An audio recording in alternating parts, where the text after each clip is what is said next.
That is the question. You all might know who wrote that famous book. I did. I am William Shakespeare, world famous playwright. Most of you have probably read or seen some of my plays, but I would like to take a moment of your time to tell you about my early years, my family life, and my very influential career. My parents, John Shakespeare and Mary Arden, filled our home with love and happiness. They have 8 children. Sadly, only 5 of us survived their childhood. I was born on April 23rd, 1564. It was not uncommon for children to die at a young age during this time, the Renaissance period, because of the lack of medicine and the Black Death, a plague which killed 1 in every 3 Europeans. I'm sure I was my father's favorite. He was a glove maker and worked with leather. He was also the bailiff of our town, Stratford-upon-Avon. This is kind of like being the mayor. Because of my mother's inheritance, we were able to be financially comfortable. When I was 18, I met Anne Hathaway, a much older woman. She was 26. She lived in a neighboring village, and we instantly fell in love. We were married on November 28th, 1582. Because I was only 18, I had to have my father come sign the marriage license with me, which was really annoying. Anne and I had 3 children, Suzanne and our twins, Hamlet and Judy. I loved them very much. The next 10 or so years of my life were pretty private, not much is known about them. I'm going to keep it that way. In 1592, I joined a traveling acting troupe known as Lord Chamberlain's Men. This was a very important turning point in my life.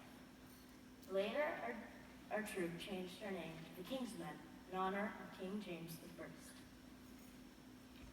After a while of traveling, our troupe wanted a permanent place to perform our plays, so we arranged to have the Globe Theatre built in London. After performing plays there for 14 years, the theater was destroyed by fire in 1613 when a faulty prop cannon shot a spark onto the thatched roof.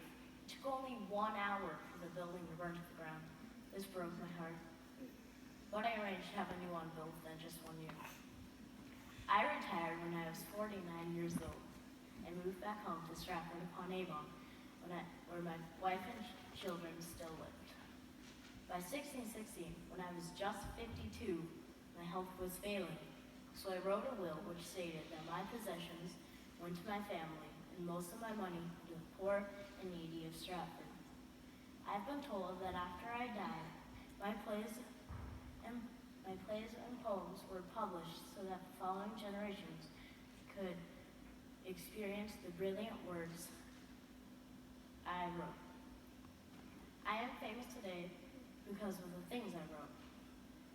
My plays were in for both commoners and kings. Everyone could understand and enjoy them. I was the first to create characters who were more like regular folks. They were not all perfectly good or perfectly bad. They had a mix of both good and evil qualities. This makes my writings as relatable today as when I first wrote them. I've heard that many people have decided to become writers, actors, and producers as a result of the many thoughtful words I penned. My early years were fairly normal. However, my extraordinary life was extraordinary. My plays and poems, with their complex characters, plots, and vocabulary, touched so many lives during my lifetime and still touch lives today. Thus I die, thus. Now I am dead, now I am fled.